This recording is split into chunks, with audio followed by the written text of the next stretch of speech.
Hello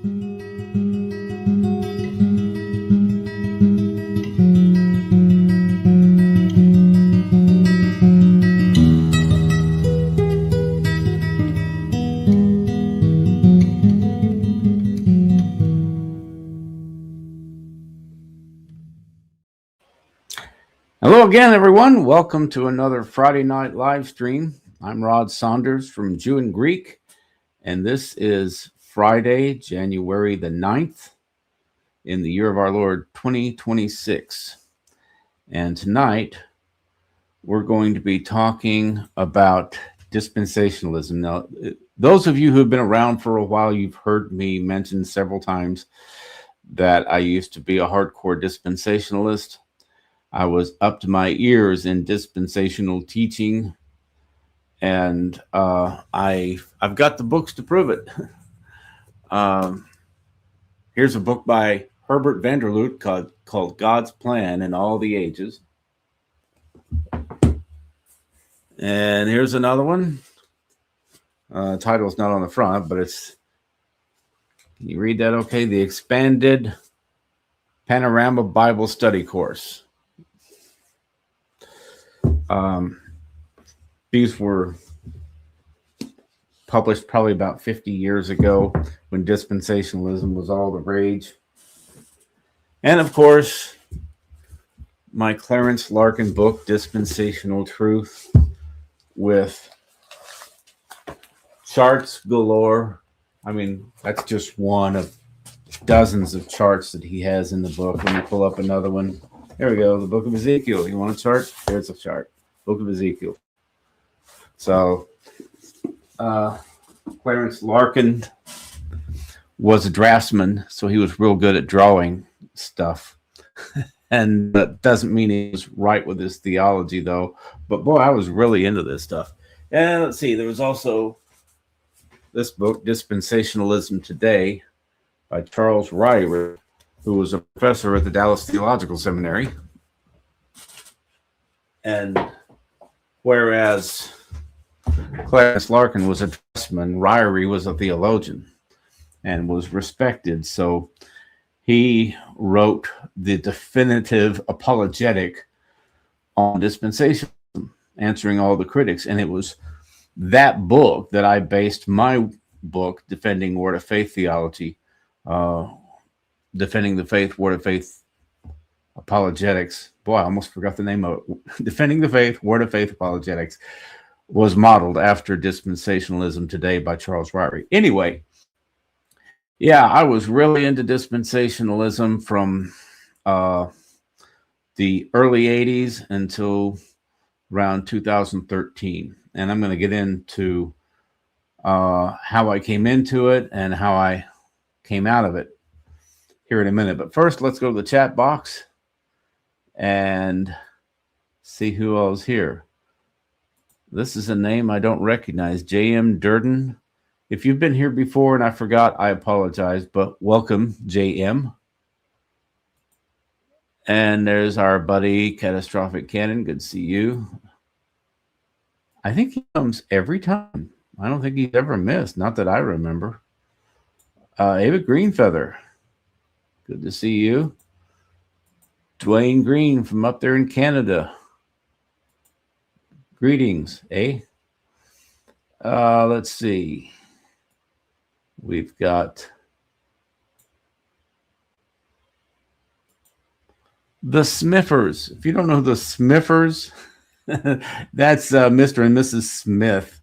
Jerry Smith, who I've actually had on a podcast with me before. He's been all over the world working with missionaries for decades, and he's a valuable resource for me on information regarding the Jesus movement, because that's when he got saved, back during the Jesus movement in the 70s. And I think he studied at CBN's Regent University. Correct me on that if I'm wrong, Jerry. And been part of the Word of Faith movement, but he's got a broad background in the missions and the charismatic movement. Good to see you. Thanks for making it finally to one of my live streams. Vern Levine, good to see you. No, I keep saying Klimble, but it's two I's. Kimball, hello. Brother John Elving from British Columbia, good to see you. Let's see, we got BT Zealot. Roll call, one Zealot present. So we got the Zealot in the house. Okay. There's a few Zealots running around on YouTube, but most of them are the good kind. So welcome one and all to our dispensationalism live stream. Oh, got another one just popped up. Notes from the path. Christ the King is God is good. God bless. Welcome. All right. I have to remember to click that off. Sometimes I just leave it on until the end of the show, and I'll be talking about something completely different. I'll have somebody waving a hand or something, so I got to click them off. I'm kind of like John Elving, you know. I'm such a bad YouTuber. Anyway, thanks for joining me. If you haven't, click the like button, share, and subscribe if you haven't done that. All that good stuff that YouTubers are supposed to say. And I appreciate all the support that I've had over the years on this channel. Lets me know that there are people interested in what I have to say. So with that aside, there are three views on the millennium. If you don't know, it's based on the verse in Revelation where it says that Jesus, I should have looked up the verse, but it's in Revelation where it says that Jesus reigned for 1,000 years. Different ways that people interpret that. Some people take it literally as literally 1,000 years and literally reigning on the earth from Jerusalem. That's the premillennial view. And then the post-millennial view and I believe the all-millennial view and the post-millennial view both see that as figurative. 1,000 years just means a long period of time, and that he's reigning now over the church, through the church. The first century believers, let me read from Wikipedia here. I'll go ahead and share this.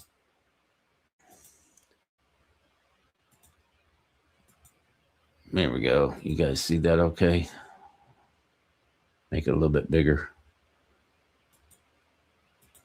Now, oops, I'm going to scroll back up here. The early church. During the first centuries after Christ, various forms of Chiliasm,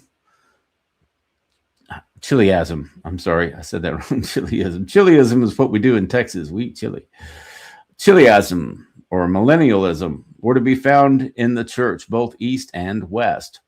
Premillennialism held by the early church is called historic premillennialism, and it was supported in the early church by Papias, Irenaeus, Justin Martyr, Tertullian, Polycarp, Pseudo Barnabas, Methodius, I don't even know how to say, Lactantius, Commodianus, I don't remember those names.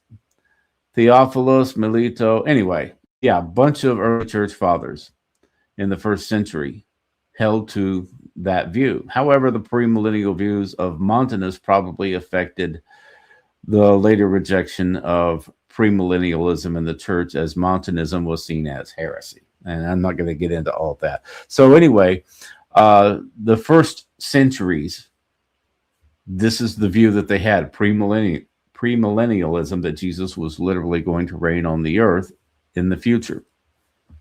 In the second century, amillennialism appeared, and this has become the view of the Catholic Church and the Eastern Orthodox Church, that Jesus, now in amillennialism, Jesus reigns from heaven through the church, and then there's new heaven and new earth. I don't think they have a literal reign of Christ on the earth in amillennialism.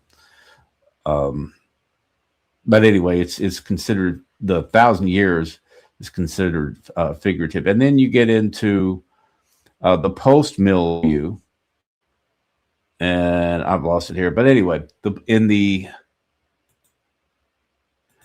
post-millennial view, which became prominent during the Reformation, it was the view of Jonathan Edwards.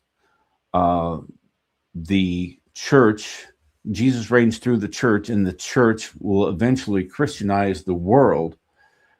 And then Jesus comes back to rule on the earth, but he doesn't rule for 1,000 years like in premillennialism. Postmillennialism is more optimistic. The church is going to Christianize the world. Amillennialism is more negative. The things are bad, and then Jesus eventually comes back. Premillennialism is also typically kind of pessimistic that things are going to get bad, and then Jesus comes back. Now, historic premillennialism, I'm not sure, but in dispensational premillennialism, yeah, things get bad, and then Jesus comes and raptures us out of here before all hell breaks loose, Armageddon and all that. Now, when I was growing up in the Baptist church, all I ever heard was dispensational premillennialism. I didn't know there was any other way to interpret this stuff. But I didn't know it was called dispensationalism. I just thought it was Bible prophecy. Hal Lindsey wrote the book, The Late Great Planet Earth, around 1970, and it was wildly popular. And Hal Lindsey graduated from the Dallas Theological Seminary, which teaches dispensationalism. And because that book was so popular, the evangelical world just became, I would say, almost 90% dispensational. I remember when I was, maybe about 20 years old, 19, 20 years old, I'd left the Baptist church and I was going to an Assembly of God church, but I really didn't know much. And I was over at my grandparents' house for a little family get-together at Christmas or, I don't know, Thanksgiving, something, I don't know. Anyway, my two uncles were there, and Dad's two brothers. And Dad never was much of a Bible student, but his dad was a Sunday school teacher for like 30 years in the Baptist church. And so my two uncles, they were both Bible students, whereas my dad was kind of indifferent about it. Dad was just like, that's for the preacher to study. So anyway, I'm at my grandparents, and my uncles are talking about the Scofield Bible. Got me a Scofield Bible. Man, it just makes the Bible so easy to understand. I mean, people were just raving about the Scofield Bible. And if you don't know what the Scofield Bible was, I don't have one here. Never have. I think of it. I never had a Scofield Bible. But dispensationalism started with John Nelson Darby around 1830, somewhere around there over in England. And the basic idea is that whereas postmillennialism teaches that the church has replaced Israel, God no longer has a plan for the nation of Israel. In dispensationalism, God still has two different plans for the church and for Israel. And when church is raptured out of here, Israel turns to Jesus and they evangelize the world, and then Jesus comes back and repopulates the earth through the Jewish people on the earth, because all the church has been taken out, and the Jewish people turned to faith in Jesus. And so anyway, in dispensationalism, God still has a plan for the nation of Israel and sets up the kingdom in Jerusalem. And amill and postmill, that's not the case. So Darby taught that. It wasn't really that popular until Scofield took Darby's teaching and the teachings of others and created the Scofield Bible with all these notes explaining Bible prophecy from a dispensational perspective. And the Scofield Bible was wildly popular, as I said. And so it eventually, like I said, it's just saturated the evangelical world. And that's what I was experiencing back in the 70s, even though I didn't know what it was called. I just thought that was Bible prophecy. But when I went to Bible school in 1982, I started hearing about dispensations and dispensationalism. And I said, what is that? So I started buying all these books on dispensationalism, and I educated myself, especially Charles Ryrie's book. It was so good. And I really got into it because I thought, this makes the Bible so much clearer. All these things I didn't understand. I used to wonder, why do they call the Jews God's people? I thought the church was God's people. Well, then I found out that God still has a plan for the nation of Israel, according to dispensationalism. And, the temple's going to be rebuilt and Jerusalem will become a nation again and everything. And then, zap, we all get raptured out of here. Then the Antichrist comes along and all that.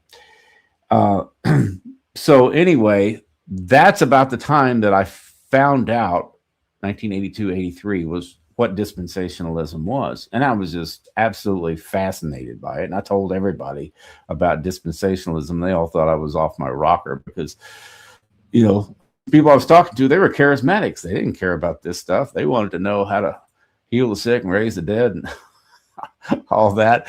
And here I am talking about, hey, did you know God still has a plan for Israel? Who cares? So anyway, I continued to educate myself after I got out of Bible school. And then I kind of just put it aside because I was pursuing other things and I wasn't really pursuing theology for many years. I was playing music and then I got into IT and wasn't really that active in ministry. I volunteered to play in the worship team, but I didn't teach Bible studies or anything like that. So I wasn't really doing anything with theology for years. But around 2013, I moved from Tulsa back to Texas. My dad was getting old and I needed to get closer to my dad because I knew he wasn't going to be around much longer. And I went and visited this church in the Dallas area in the city of Carrollton called Covenant Church. And the pastor was Mike Hayes. And he said, let me explain to you. I only went there one time. But in the introduction to his message, he explained the history of the church. He said, we used to be dispensationalists. And he says, but now we follow covenant theology. And he explained why and gave some reasons why he didn't think dispensationalism worked. And I hadn't thought about this in years, but after listening to him, that got me to thinking, why do I believe in dispensationalism? Oh, I remember because, I read those books 20 years ago. Actually, it was 30 years ago. It was about 30 years ago. I was in Bible school, and here I am in 2013 thinking back. And I started listening to people explain why dispensationalism doesn't work. And they made a lot of compelling arguments that I had never considered before. See, nobody was talking about this back in the 80s. Everybody just assumed dispensationalism was true. But we know when the internet comes along, all these other views begin to be expressed. And before you know it, you're rethinking your position on some of these issues. So that's where it all began with me, was at Covenant Church in Carrollton, Texas. And then I began reading and watching videos and learning from other people on different perspectives. And it was fascinating how many different views there are. Even within the pre-millennial camp, there are a lot of different views. Within the dispensational camp, there are different views. Within the covenant theology world, there are different views. So there's so many different moving parts to eschatology. That's why I tell people sometimes, if there's any area of theology where we need to cut people a little slack, it's eschatology. Now, you don't want to divide over pre-trib, mid-trib, post-trib, premillennial, amillennial, post-millennial, or in my case, I call myself triumphant premillennial pan-trib. All dispensationalists are pre-trib. It just kind of goes with it. You know, the rapture's before the tribulation, because they've got everything charted out, just like Clarence Larkin I showed you a while ago. They got it all on the chart, man. So what is there to question? Just look at the chart. And that's a simplistic way of looking at it. But I tell you, when I was young, it really seemed to work. But as I got older, it didn't work so much anymore. And those charts started to look sillier and sillier. Anyway, now that's where I'm at now. Pan-trib, I think all pre-trib, mid-trib, post-trib, I think they all have some merit to them. And I think the main thing is that we just stay ready. We work for the kingdom as though Jesus isn't coming back for 100 years. And we live uprightly as though he's coming back today. I think that's the way we're supposed to live. Jesus said, it's not for you to know the times and the seasons. Your job is to be filled with the Spirit and go preach the gospel. So that's kind of my eschatology. Now, within the post-millennial camp, you've got this emphasis on impacting the world. And the hospitals and the universities and everything were mostly built by, the Christian hospitals and universities were mostly built by post-millennial people, because that was consistent with their theology. You know, we're going to occupy till Jesus comes. We're going to impact culture. And whereas the dispensationalist crowd had this reputation for hiding in the hills, waiting for Jesus to come back, and not really accomplishing that much. There aren't a lot, at least there weren't back then, a lot of hospitals and universities built by dispensationalists. That's changing now, but in the 20th century, but you know, in the 19th century and the early 20th century, you just didn't see a lot of dispensationalists saying, let's go impact culture. They'd say, you know, let's get people saved real quick because Jesus is coming back anytime, any day now. I remember this guy, the Assembly of God church that I went to back in the 70s.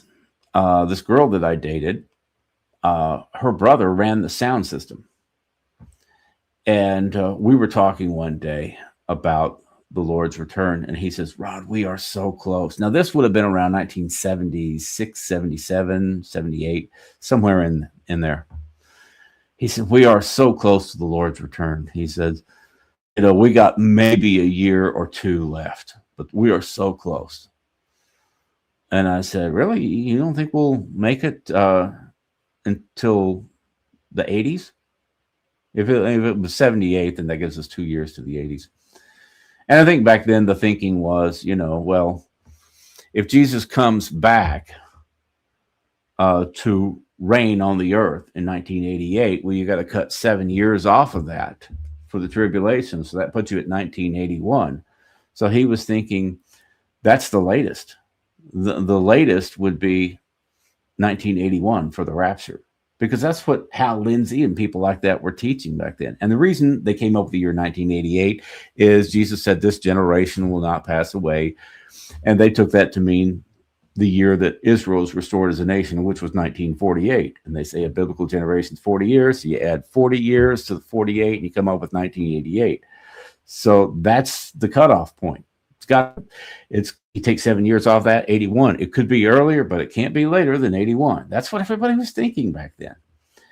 And I remember him telling him, I don't think so.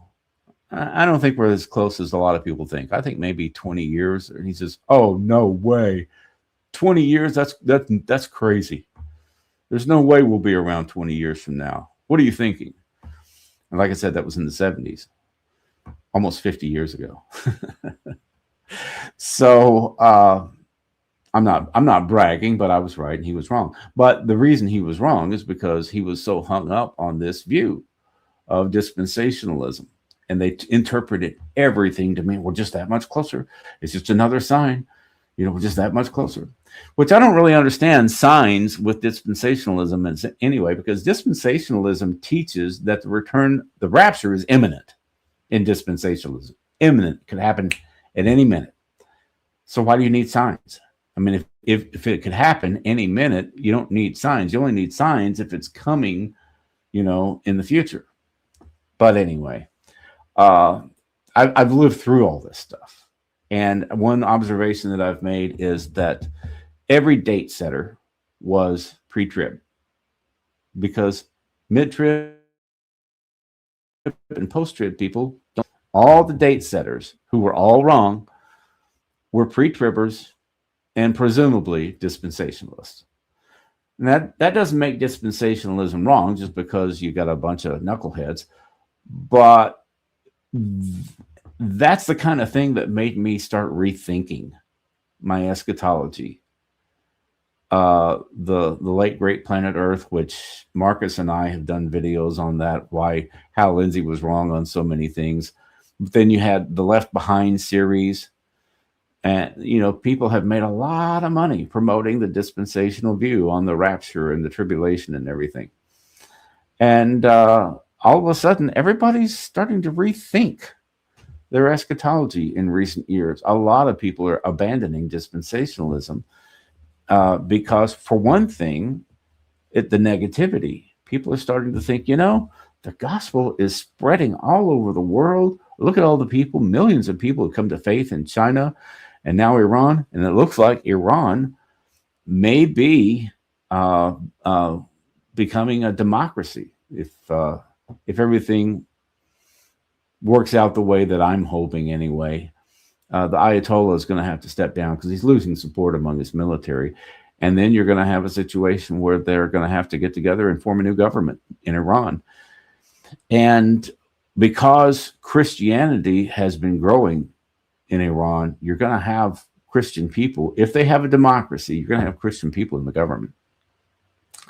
So, but it's just obvious now that the gospel is still spreading, and millions of people are coming to faith every year all around the world. Africa. I remember 40 years ago when I was in Bible school, Africa was a hard place to evangelize because most of those countries were run by warlords and they were hard to get into.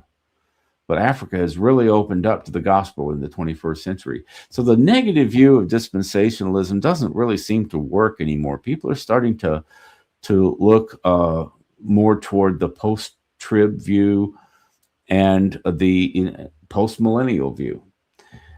I'm not post-millennial, but I do like the post-millennial view about impacting culture and about the gospel spreading to the whole world. So I'm what I call triumphant pre-millennial.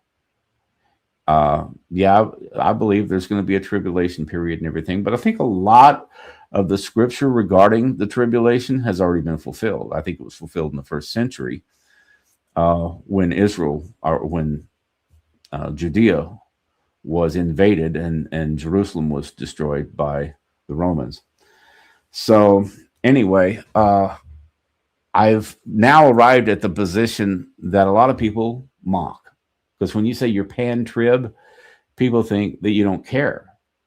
You just, it'll all pan out. That's the joke that people make. But to me, pan-trib is the view that they all views on the tribulation have merit.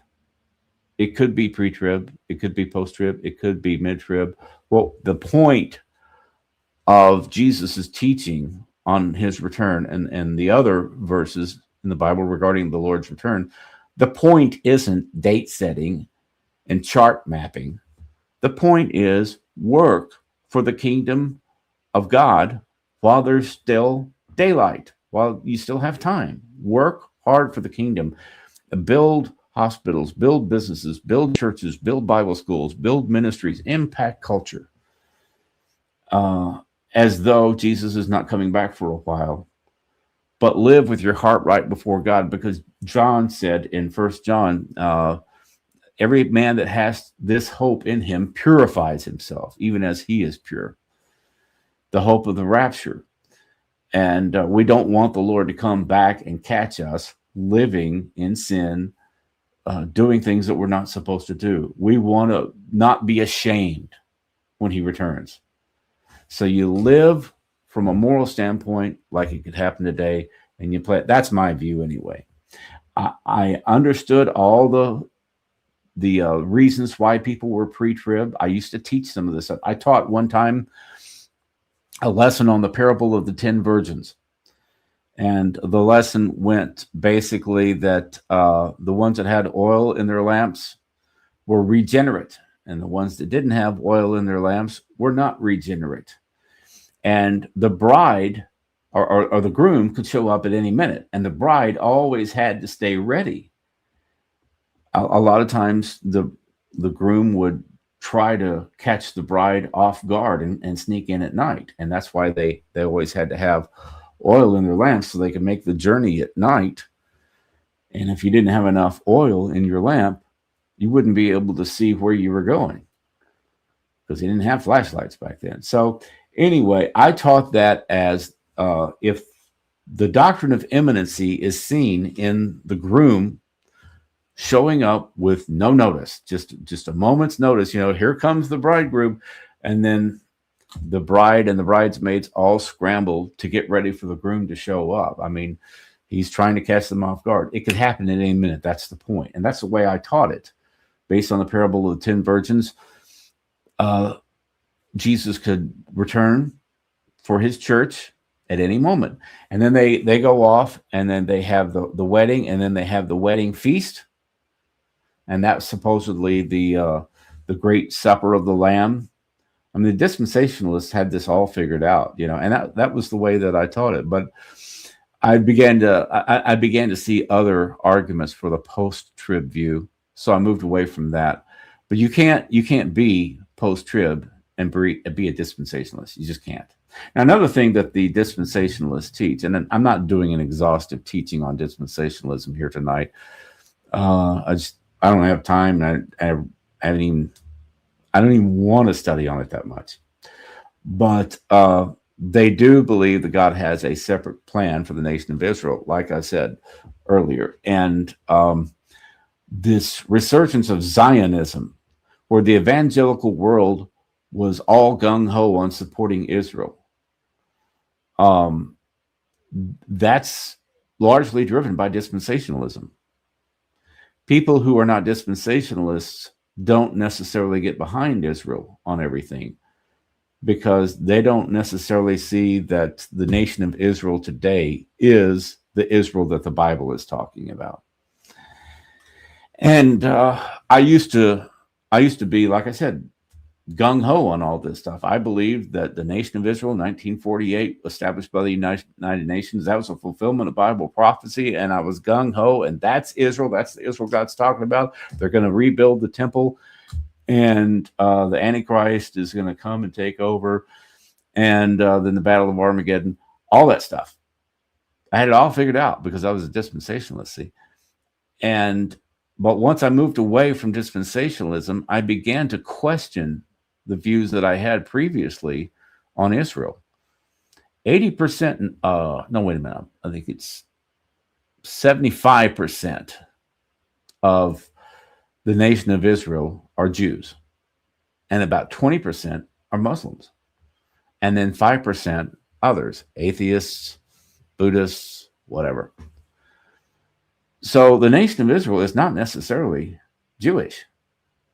It's got a lot of Jewish people in it, for sure, but there's a lot of Muslims and other religions represented as well. So who is the Bible talking about? When the Apostle Paul says all Israel will be saved, who's he talking about? Is he talking about this nation that's, 80 years old? 1948, almost 80 years old. If my math is right. Or is he talking about people who are of Jewish ancestry that are scattered around the face of the earth? Or is he talking about the church? And I have to admit, I don't know. I used to be, 100%. That's the nation of Israel. That little piece of land carved out in 1948, that's the Israel that the Apostle Paul was talking about. I'm not so sure anymore. And I'm willing to accept the fact that there's a lot of stuff regarding eschatology that I'm never going to know. And I'm not even supposed to know necessarily. That's not our job, is to figure out everything regarding eschatology. Our job is to go and preach the gospel, teach the word, win the lost, make disciples. and love one another. That was another commandment that a lot of Christian people forget about. Love one another as I've loved you. So anyway, that's how I arrived at the position that I'm at right now. And I don't think we should divide over this. And I know some people get real contentious over this. There's a guy named Steve Gregg, who's on YouTube. I don't know if you've ever watched his videos, but he's talked a lot about dispensationalism, how he grew up in it. He didn't know there was any other way. And then when he started studying eschatology, he said, well, I don't see it the way everybody else does. And he came up with this view that I don't remember now what he calls it. I think it's fulfillment theology. But he does not believe that God has a separate plan for Israel and the church. He believes that Israel and the church, or Israel and Gentile believers, are all a part of the church. The true Israel are believers in Jesus, whether they're Jewish or Gentile. They all comprise the church. That's fulfillment theology. People call it replacement theology. Zionists tend to call it replacement theology. But as I listen to him, I start to see a lot of merit in his arguments, and he has been labeled an anti-Semitic. Now, this is a guy that got saved and started teaching the Bible back during the Jesus movement in the 70s. He's older than me, and he's had a stellar reputation through the years as a Bible teacher. Hasn't gotten off into any fads or false teaching, but when he started teaching people fulfillment theology, people called him anti-Semitic. He says, I'm not anti-Semitic. I got nothing against Jewish people. I just don't see the Bible the way that you do. I don't see that these verses apply to the 1948 nation of Israel. I think they apply to the remnant who are in Christ. And that's what happens when you start to see things a little bit differently from the dispensational crowd, from the pre-millennial, pre-trib crowd. People start accusing you of hating Jews. But you're seeing all this stuff that's gone on since the attack in Gaza. And Israel responded by killing a lot of Palestinians in Gaza. And people are calling it genocide and everything. And a lot of people are turning against Israel right now. I don't condone that. I don't condone condemning Israel, and I don't condone anti-Semitism. But I'm just trying to explain to you now why there isn't as much support for Israel as there used to be, because there's not as much support in the evangelical world for Israel as there was 30, 40 years ago at the height of dispensationalism. People are done with it. They're starting to say, you know, you've got this stiff wooden way of teaching eschatology, and there are other perspectives that people need to be able to consider. And I'm not a hater because I don't agree with you, and because I don't agree with John Hagee, and because I don't go along with all of these messianic ministries. And I'm not against messianic ministries. There's some wonderful people. Ron Cantor, I love Ron Cantor. But I don't agree on everything. And that doesn't make me a hater just because I have changed my views a little bit on eschatology. That's pretty much everything that I wanted to say. If you got any questions, pop them in the chat box there. If you've got something, a question, I'll try and answer it. This is not my best subject. I haven't studied it more. I mean, everybody knows the topic that I'm known for is Word of Faith, because I've been in it for so long and I graduated from a Word of Faith Bible school and everything. I can answer a lot of questions on that.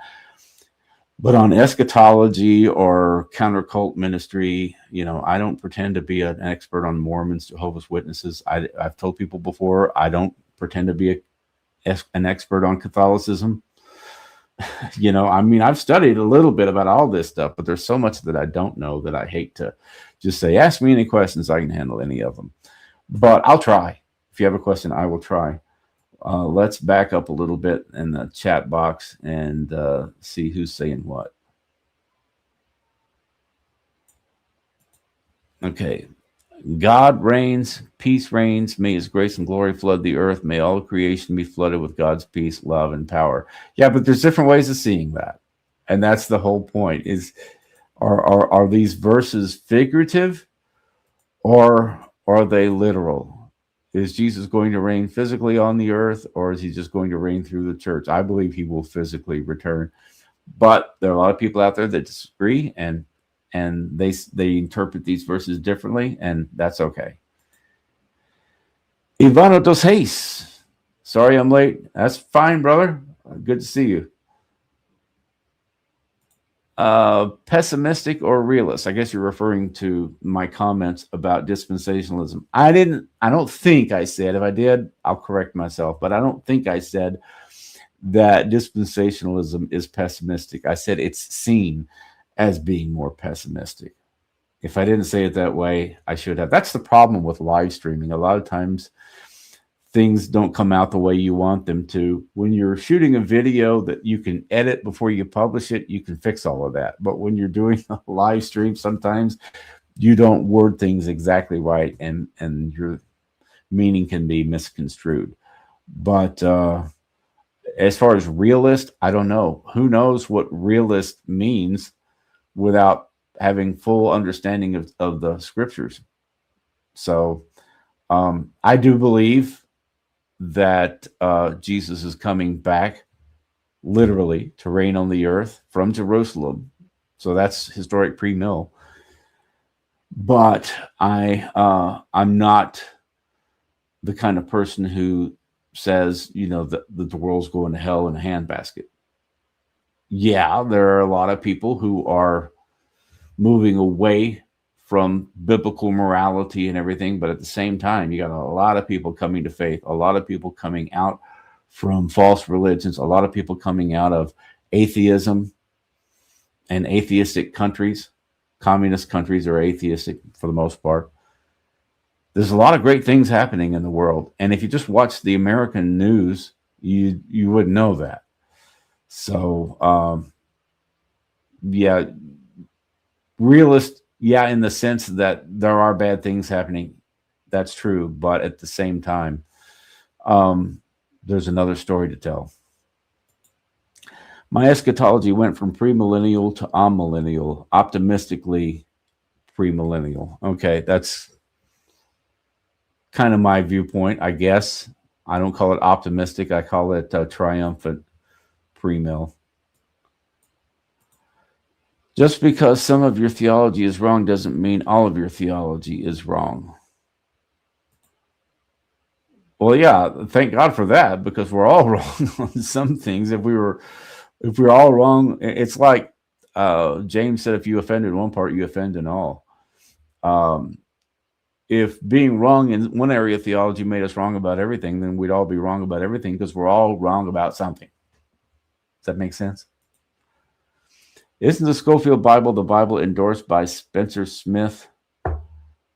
I have to admit, I haven't followed Spencer for a while. I don't know. I know he's King James only, but I don't know if he's a Scofield guy or not. So that'd be something I'd have to look into, and I'm probably not going to waste my time. Pastor Grant, good to see you here. Speaking of people I don't agree with, we don't agree on a lot of stuff, but I respect the way that he conducts himself, unlike some of these discernment people. He says, pre-mill all the way, pre-trib is also reasonable. I got nothing against pre-trib. I just don't necessarily see it as the only way anymore. I think it's a possibility. May very well be right, but I'm not so sure anymore. But thanks for sharing that. Wouldn't pre-mill have Jesus coming back for a third time, the second coming being the rapture, and the third post-trib? Yeah, in a sense, because the first time Jesus came, but then there are some people who say that Jesus came back in 70 AD to destroy the temple through the Romans. They say that, well, that was the return of Jesus. But let's not get off into that. The second coming would be the rapture, and then the third coming was when. But see, in the rapture, he doesn't come down to the earth. He appears in the sky, the trumpet blast, and we're all caught up to meet him in the air. So he doesn't actually come to the earth. He appears in the clouds, according to the pre-trib rapture view.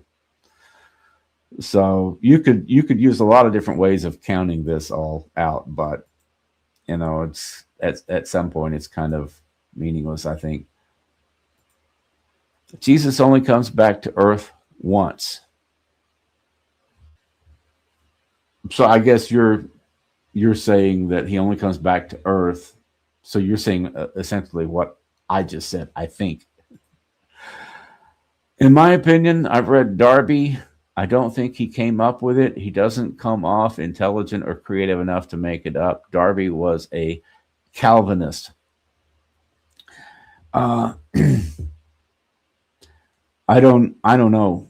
Yeah, I think he was part of the Plymouth Brethren, and I think that they were Reformed. So I think you're right about that. I haven't read a lot of Darby's stuff. I've just read quotes in books that I've read on dispensationalism. Depending on who you listen to, it started with Darby, or it was popularized by Darby in the UK, or it was systematized by Darby, but then other people say no, it was systematized by Schofield. Marcus wrote a book where he covered a lot of this, and he said dispensationalism has had many forms. At first, it only had like 3 or 4 dispensations, and then 5, and then 6, and now they've got 7. Innocence, conscience, human government, promise, law, grace, and the kingdom. Is that right? I think I got that right. I had them all memorized years ago, and I think that's right.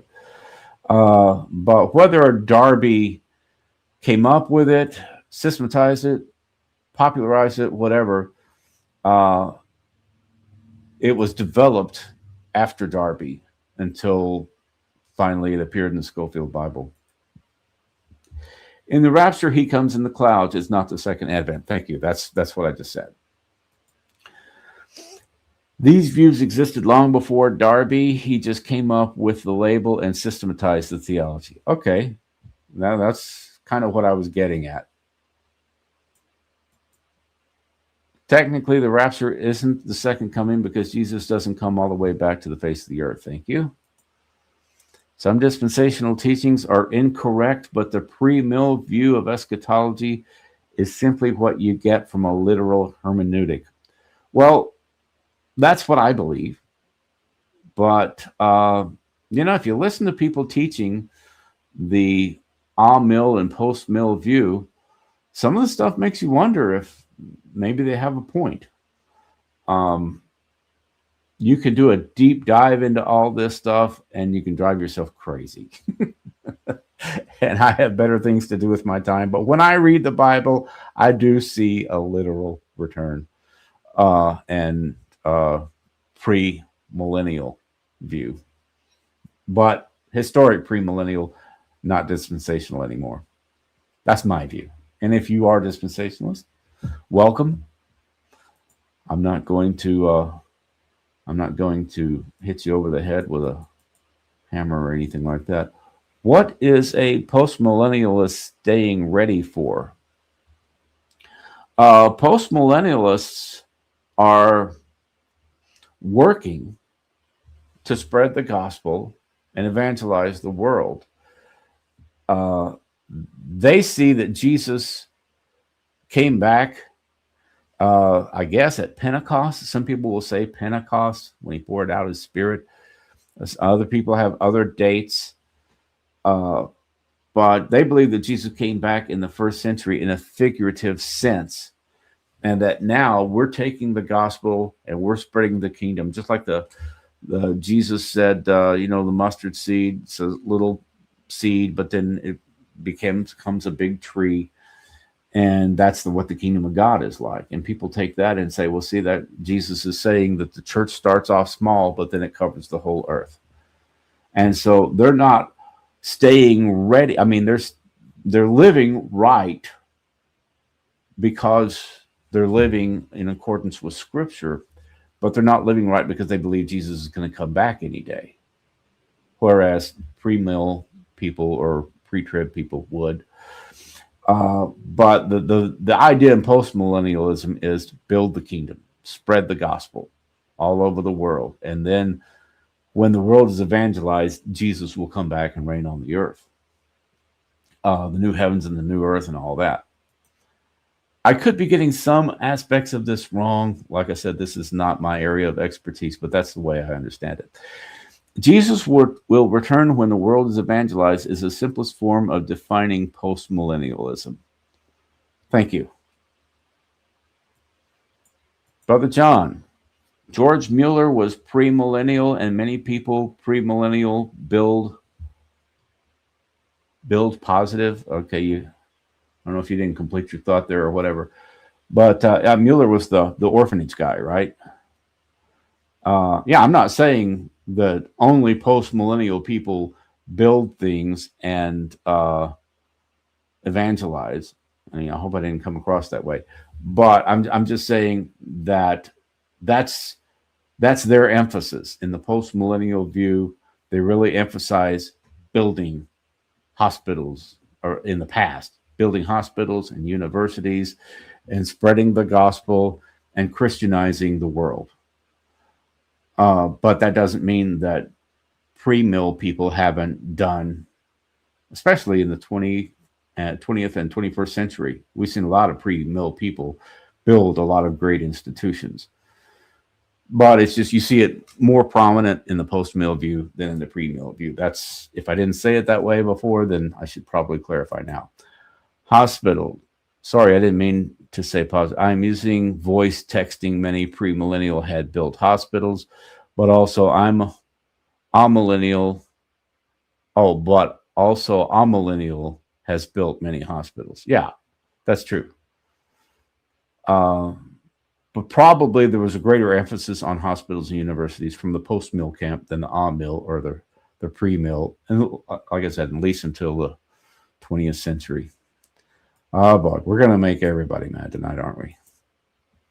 Most people have some inconsistencies in their theology. This is true. Post-millennialism became popular in the English-speaking Protestant world, mainly in the 1600s and 1700s. Yeah. Whereas pre-mill was popular in the first couple of centuries, and then amill became very popular from then on. The Catholic Church and the Orthodox Church are amill. Kirk Cameron has left dispensationalism.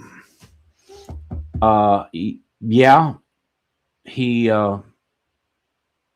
right now he's on the hot seat for his views on hell, but that's a totally different topic. But yeah, he was part of the whole Left Behind thing. And then after all those years in Left Behind, he abandoned the pre-trib view, which means he's no longer a dispensationalist. But that wasn't nearly as controversial as what he said about annihilationism. Hudson, I'm still a dispensationalist. Okay, that's fine. I love dispensationalists. I was one. I'm just not anymore. Wasn't Jesus' initial directive to preach the gospel of salvation to Israel first, and after Israel received the gospel, they were to take it to the rest of the world? I don't know about the second part of that statement. That may be the case, but certainly the gospel went to the Jews first. The gospel of the kingdom. John the Baptist said, "Prepare the way of the Lord." He was preaching the gospel, and he wasn't preaching the gospel that we preach, because the gospel we preach has the resurrection in it, and the resurrection hadn't happened yet when John the Baptist was preaching. So he was preaching to the household of Israel. We preach the gospel to the whole world, Jews and Gentiles.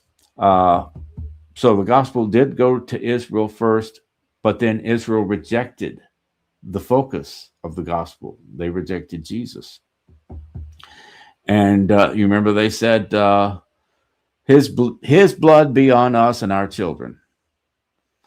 And a lot of people take that to mean that That's why the Jews are persecuted all over the world. It's because they're cursed because they said at the crucifixion of Jesus, his blood is on us. We're okay with that because they didn't believe he was Messiah, and they didn't think it was any big deal.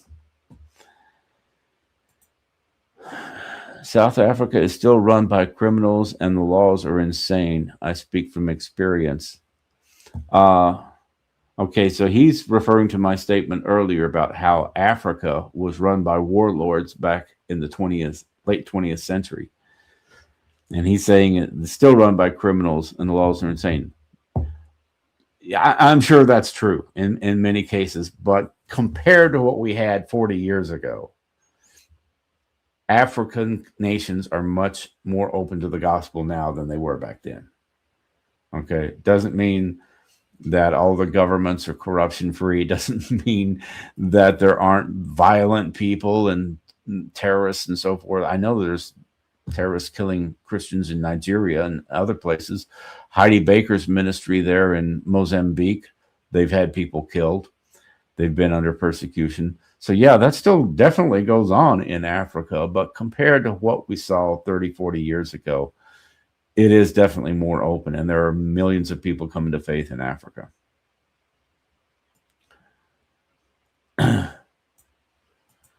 Most of the people I know who are dispensationalists are boomers. That's me. I'm a boomer. Gen X and downward are all losing connection to it. Yeah, I would say that that's true because the baby boomers were the ones who read The Late Great Planet Earth by Hal Lindsey. And they're the ones that were buying the books and watching the movies Left Behind stuff. Maybe not warlords, but you get my point. Yeah, not warlords, but corrupt governments. I know that one of my frequent viewers, Jared Nell, is from Zimbabwe. He has since moved to Australia, but Jared had told me, it's just almost impossible to get anything done in Zimbabwe because the government's so corrupt. So yeah, that's still going on for sure. But the gospel is spreading despite all of that. And the internet has a lot to do with that, I think. I got to go. I'm going to the gym right now. God bless everybody. Oh, well, take care, Brother John. Good to see you. Thanks for joining us.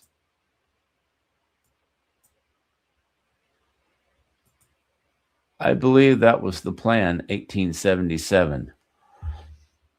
Okay, I'm sorry, I'm drawing a blank. What does 1877 mean? Somebody help me out here.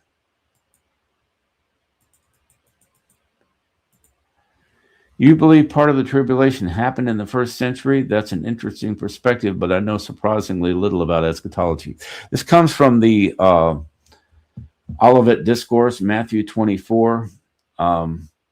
Jesus said, when you see Jerusalem surrounded by armies, get out of Dodge. Flee into the mountains. That was a reference to Rome coming in 70 AD and destroying Jerusalem. And Jesus said, if you're on the housetop, come down and pray that your flight be not on the Sabbath, nor in the winter. It sounded like Jesus was saying, when Jerusalem is surrounded by armies, you'll know it's time to get out of Jerusalem. You'll know that the tribulation period is coming. There'll be a time of tribulation the world's never seen. And over 1 million Jews were killed. A lot of people don't know that. They know about the Holocaust, but they don't know that over 1 million Jews were killed in the invasion of Jerusalem in 70 AD. Yeah, it was bad. And so that part, at least, I believe, has already been fulfilled. And that was, see, there's what we call in theology the law of double reference. And just because a verse seems to have been fulfilled once doesn't mean it doesn't have another fulfillment. Like Antiochus Epiphanes went into the temple and desecrated the temple. And a lot of people think, well, the Antichrist is going to do that too. and that Antiochus Epiphanes is a type of the Antichrist. Then, of course, there's the verse about out of Israel have I called my son. That's referring to Israel exiting the exodus of Israel from Egypt. But Matthew tells you that it's also a reference to Jesus leaving Egypt as a small child after Herod died. So there is the law of double reference, and a lot of the things that happened in the first century may have been a type with an anti-type yet to be fulfilled in the future. We don't know. Like I said, it's eschatology. You're not going to figure everything out. But I do believe that a lot of things that we put off in the future have already had at least a partial fulfillment in the first century.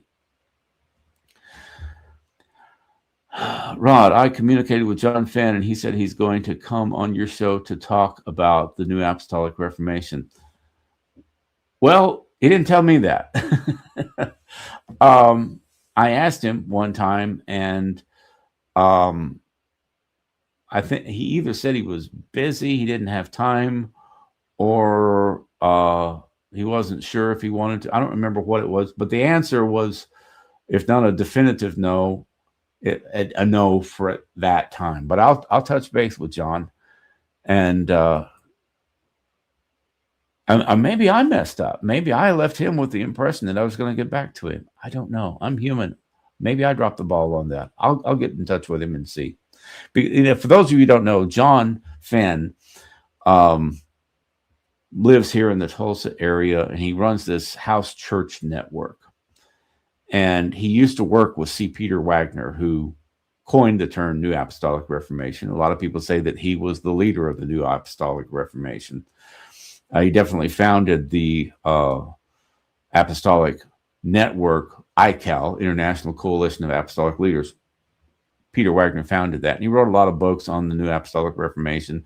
And John Fenn worked with him, overseeing some of the ministries up in Canada for a while. And so he knew the man very well, and his wife. I don't remember Peter Wagner's wife's name, but John knows what he's talking about. A lot of these people talking about the New Apostolic Reformation, they never met Peter Wagner. They don't know what it was all about. One thing I can tell you about Peter Wagner is his views changed. People who say Wagner taught this or Wagner said that, Wagner was kind of all over the place in his books. He tried this, I don't remember what he called it, but there was this spiritual warfare thing in the heavenlies.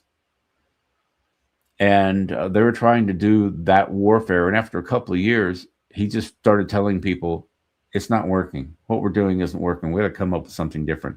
And that's when he gravitated over toward the 7 Mountain Mandate, because the strategy that they were using wasn't working. So they went to the 7 Mountain strategy, and then he died. So you can't just say Wagner taught this or Wagner taught that. Wagner taught a lot of stuff that wasn't necessarily consistent with what he already taught. Kind of like the writings of Martin Luther. Martin Luther was kind of all over the place. And Einstein's view, people try to figure out what Einstein's views on religion were. Einstein was all over the place. He started off as an atheist, and then he became like a deist.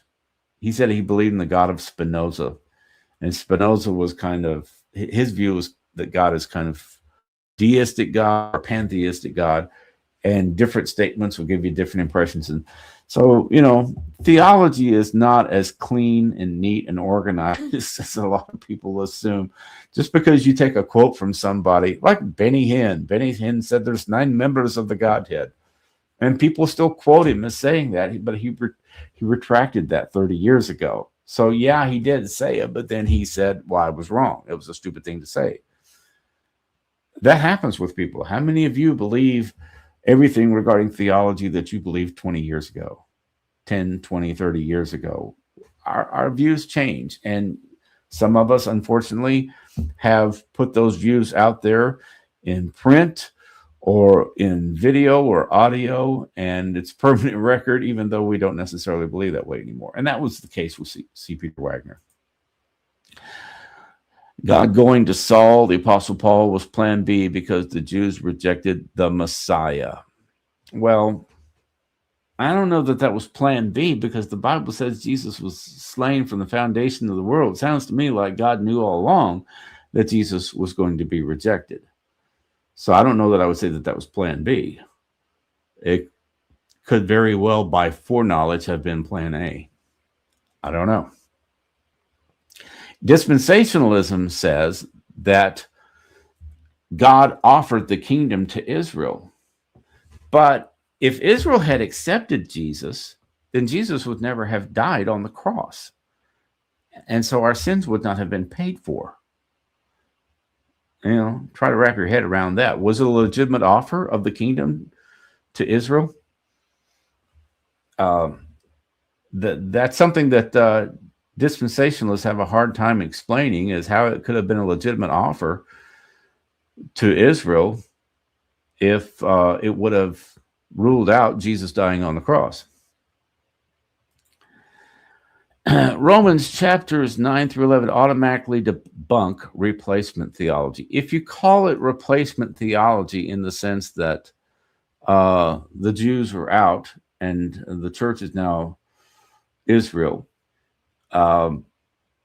there's different ways of expressing it, but like I said, Steve Gregg calls it, I think, fulfillment theology, which means that the true Israel is still included. There's a remnant of Israel that's still out there that follows Jesus, and that's the true Israel. And the Gentile believers are grafted in, and that's the true Israel, where the gospel was only preached to Israel at first, but then it was also preached to the Gentiles, and now they're all grafted together. But that doesn't mean that God doesn't have any plan for Israel. It just means that it's a plan for the church that includes Israel and Jews and Gentiles. I hope I said that clearly. Again, it's one of the drawbacks of live streaming. As a dispensationalist and pre-trib affirming, I don't know if I affirm the view of a random event, imminent secret rapture. Yeah, the secret rapture, I think, was the idea that is distinctive to dispensationalism. Rapture just means caught up. And I think even the early church premillennialists believed that we would be caught up, but they didn't have all the terminology and they didn't have all the mechanics worked out. But when the Apostle Paul says we'll be caught up to meet the Lord in the air, I think the word in the Latin is rapturo or something like that. But that's where we get the word rapture. It's not in the Greek, but people say, well, the word rapture is not in the Bible. No, but the concept of being caught up is. And but a secret rapture, I don't know. I don't know what you mean by secret rapture. Is it like the Left Behind series where planes are crashing and cars are left driverless and stuff like that? I don't know how this is all going to work out. I mean, that does make you wonder, if we're all caught up to meet the Lord in the air, what happens to all the stuff we were doing when we were caught up? I've had these discussions with my dad. I learned that a lot of people who support the Israel in the Middle East position don't actually know anything about the demographics of the area. Demographics meaning 75% Jew, 20% Muslim, and 5% other. Yeah, a lot of people don't think about that. They just Israel, they're all Jewish. No, a lot of them are atheists, and they're Jewish by birth. There's a lot of people who are Jewish by birth, but they're secular by ideology, but they go over there because they identify with Jewish people. I think Israel will over time force God's hand to take the church to heaven and starting Jacob's trouble. Jacob's trouble is what dispensationalists refer to the 7-year period, Daniel's 70th week. In other words, there was 490 years prophesied by Daniel, and 483 of those years have been fulfilled. And the other 7 years is the Great Tribulation and the time of the Antichrist, and they call that the time of Jacob's trouble or Daniel's 70th year. That's what you're expressing, I think, is the dispensationalist view, and I don't necessarily go along with that anymore, but who knows? Galatians mentions the Israel of God. That implies that there is an Israel that is not of God, which I guess would be descendants of Jacob who reject Jesus. They're still Israel. I mean, they're still Jews, but they're not the remnant. Plenty of people view Jews and Judaism as being synonymous. Yeah, that's weird. It's the only religion that's identified with genetics that I know of. Only one way, and it's not your nationality. Yeah, we're not saved by genetics or nationality. I personally believe Michael Brown won his debate versus Steve Gregg on the topic of Israel. Well, I think you'd probably be in the minority. I didn't watch it, so I can't say, but I read through the comments to see what other people were saying. I didn't have time to go through and watch the whole thing, but it did seem to me that the consensus was that Steve Gregg won. That I kept hearing people say, I don't think he is familiar with Steve Gregg's teaching because he seemed totally unprepared for his arguments. A lot of people thought he underestimated Steve Gregg, but maybe I was just reading Steve Gregg's videos comments, so it was Steve Gregg's crowd commenting. I don't know. Jerry Smith says, I believe it's clear from the Romans 11 context that Israel itself is the one referred to. The church has only been called Israel by the church after the New Testament. Let me read that again. I believe it's clear from the Romans 11 context that Israel itself is the one referred to. The church has only been called. Okay. So you're talking about the physical descendants of Jacob, also known as Israel? I don't know. I'm sorry. I don't have Romans 11 memorized. I'd have to go back and read it. Yes, that was a recent debate. A couple of months ago, I think. I don't know. I'm done. Are you referring to something I said or somebody else? Or are you even still here? The church is never called Israel in the New Testament.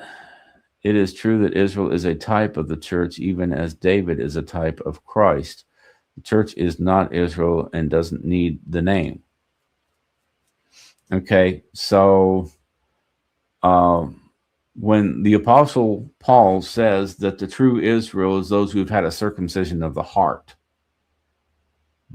that's what I would counter with is, according to what I read with the Apostle Paul, if you're a Gentile, but you believe in Jesus, then you've had a circumcision of the heart.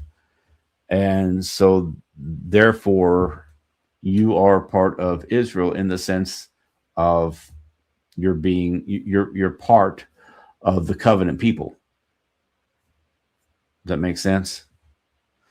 I believe that there are references to believing believers in Jesus as part of Israel. They comprise Israel along with the remnant of Jews that believe in Jesus. And remember, the church started off, they were all Jewish. And it was years until the Gentiles started coming in. And then eventually the Gentiles became the majority. And so they had to hash all this out. And that's really what the book of Romans is about, is, you got all these Gentile believers coming in. And so Paul's trying to write about, okay, don't get cocky now because most of the believers are Gentiles because, God is allowing you in on the covenant. But if you get cocky, God can cut you out just like he cut Israel out. So I don't know. Like I said, I'm not an expert on this thing. So I'd have to go back and research all that. But if you watch the videos by Steve Gregg, he lays it all out pretty. I don't agree with everything he said either. Question: have you watched the Michael Brown versus Steve Gregg debate on Zionism? No, I haven't watched any of the debates. But I do know that I'm not a Zionist anymore. Again, I don't know. I'm not taking a definite position one way or the other on Israel. But 30 years ago, I would have said, yeah, Israel all the way. And I don't say that anymore. This will be off topic, but do you like using devotional books? Not really. It's personal preference, but I've never used devotional books. To me, just reading the Bible is my devotion. Brown is not a dispensationalist. Well, yeah, he's post-trib. If I said that he was, then I misspoke. I probably meant Zionist, because he is a Zionist in the sense that he is pro-Israel and messianic and all that. But he can't be a dispensationalist if he's post-trib. So you're right. When Jesus reigns on the earth, where will he reign from? Well, as far as I know, it would be from Jerusalem. Now, if you're talking about the building, I don't know. They're going to rebuild the temple. I don't know. Sounds like you have the answer, Dwayne, so why don't you tell me?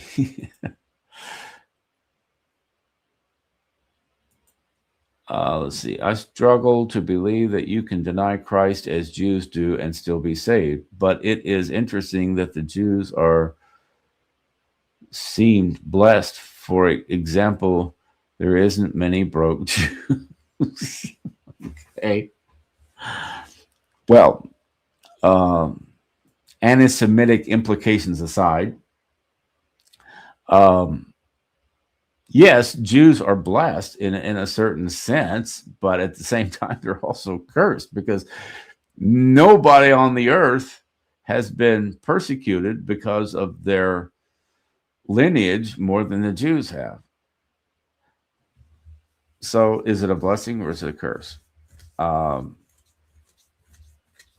don't know. I mean, there are broke Jews. Yes, absolutely. And there are Jewish athletes. People say there's no Jewish athlete. Sandy Koufax is Jewish. I'm dating myself now. But anyway, I don't fully understand that, but I remember when I was young and I was going to that Assembly of God church. One of the instructors in the church says something about go downtown to the bank building or go into any law firm and read the names on the doors. And he said it's Goldstein and Levin or Levine or a Levite, or he said there's so many Jewish names in banks and law firms. And he says there's just something about Jews gravitating toward high-paying fields.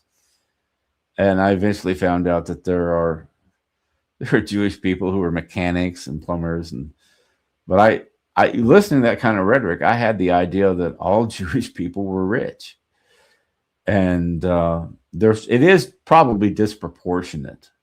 I will grant you that it's disproportionate, but it's just like the NBA is disproportionately African American. And Major League Baseball is disproportionately white and Latino. When I was younger, a lot more black baseball players. Willie Mays was my hero, but you had Willie Mays and Hank Aaron and Willie McCovey and Willie Stargell, lots of Willies. And you just don't see as many black people playing baseball today. It's like the black population of baseball players in Major League Baseball. The black population's gone down and the Latino population has gone up. Don't know why.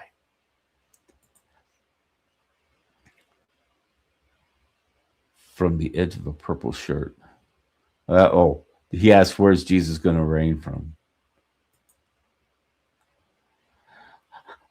I have so many questions, but most of them are ones I should look up myself first because I'm starting from scratch with all these new terms. It would be too much to ask. I need the foundation first. Yeah, I'd answer a question if I could, but I can't answer a whole lot of them. If you got a lot of them, that's the way I started off. I just read and read and read and read until I read from different viewpoints that opposed each other. I read books by people who don't agree with me. Reading is like putting money in the bank. The more you read, the more information you store, and then when you need it, it's there. And you can say, "Oh, well, so and so said this, but he taught it that way." But then, this guy over here had this view, and you have a better, more thorough understanding of all the different aspects of theology. Brown does believe Israel is not the church. Okay. So that would be consistent with dispensationalism, but he's still post-trib, so he's not dispensationalist. Like I said, there's lots of different views within the pre-mill camp. You don't have to be a dispensationalist to believe this. Okay, he's referring to that last comment. All right. Oh, they're asking Dwayne. Purple shirt remarks that Jesus reigns from Jerusalem seems to indicate the distinction between Israel and the church. Yeah. Okay, I see what you're saying. So if he reigns from Jerusalem instead of from Washington, D.C., or New York City, or some Gentile location. Okay, I see what you're saying. If he reigns from Jerusalem, then that would imply that the dispensationalist view is correct. Is that what you're saying?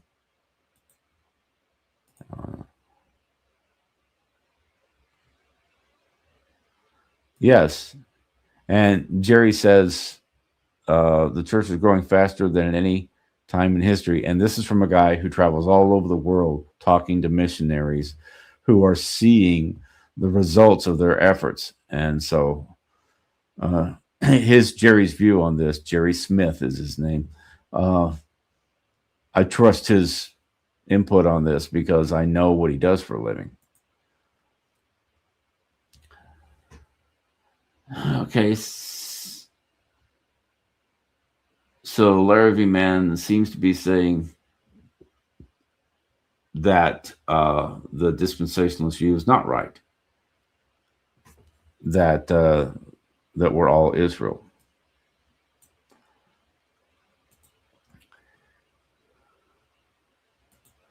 Okay, my problem with a lot of dispensationalists is that you can't hold the belief that Jesus is the only way and also say that Jews get a free pass. Well, see, I don't know anybody who says that. I think people have been accused, like John Hagee has been accused of saying that.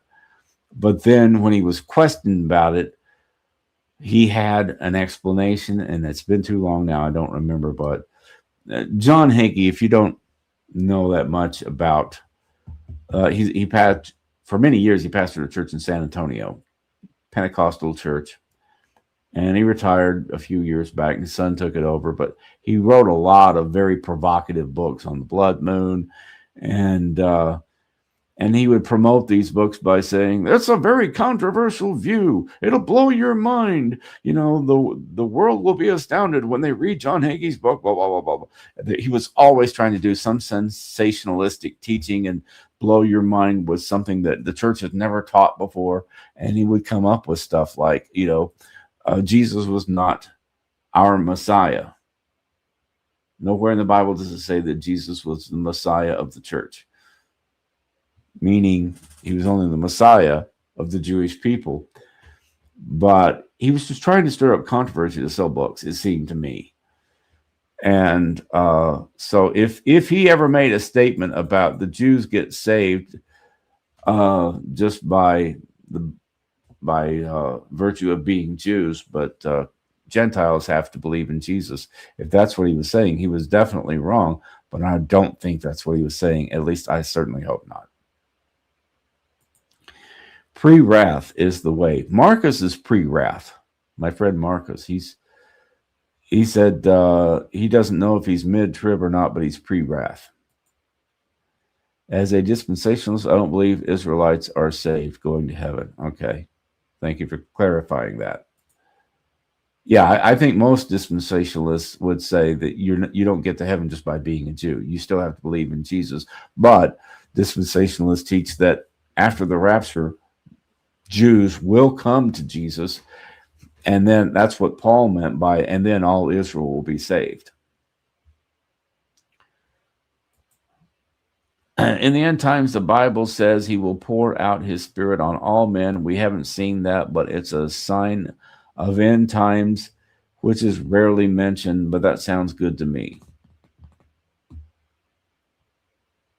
I think it says all flesh. In other words, people from every nation. I don't know that it says all men. And I would make that distinction. There's a difference between the Spirit being poured out on all men or the Spirit being poured out on all flesh, meaning Jews and Gentiles and people from every nation, tribe, and tongue, which the Bible says. I'm going to have to wrap it up here in a minute. My voice is giving up the ghost. God reigns, peace reigns. Oh, he said that earlier. The distinction is outside of Christ, so there are clearly distinct people groups, but once one believes the gospel, then all are one in Christ. Okay, yeah. I think that's the dispensational view. I just came here, sorry, but do you believe in a literal future 1,000-year reign of Jesus? If not, do you believe it's symbolic? If so, what for? God bless. I don't know.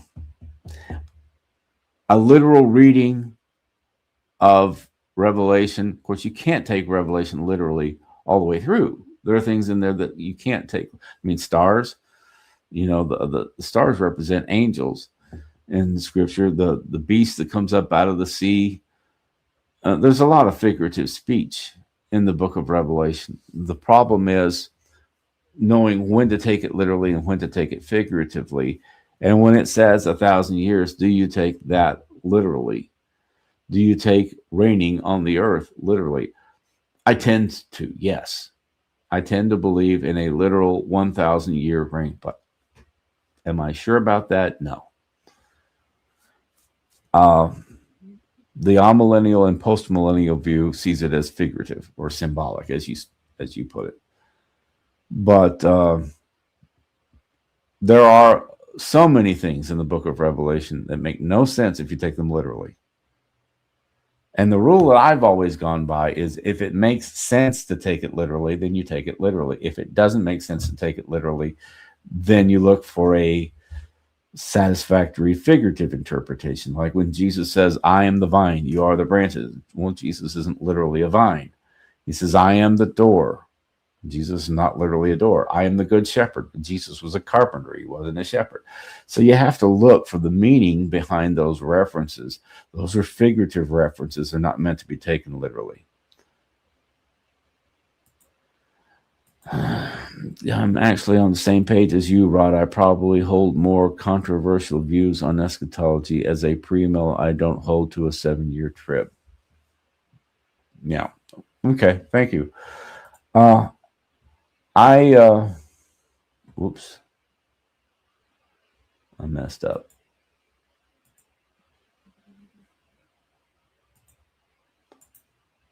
I'm trying to close that out, guys. Sorry. All right. Um, don't take anything I say as definitive, as Rod's got it all figured out. It's eschatology, you know. But I no longer hold to the dispensationalist view. I no longer hold to the pre-trib view, and I gave you my explanation of why. But um, I think all the views, pre-trib, mid-trib, post-trib, pan-trib, premillennial, post-millennial, amillennial, I think they all fit within orthodoxy. In other words, you're not a non-Christian because you hold any of those views. The only view that I would object to is, excuse me, is full preterism. Preterism says it's all been fulfilled already.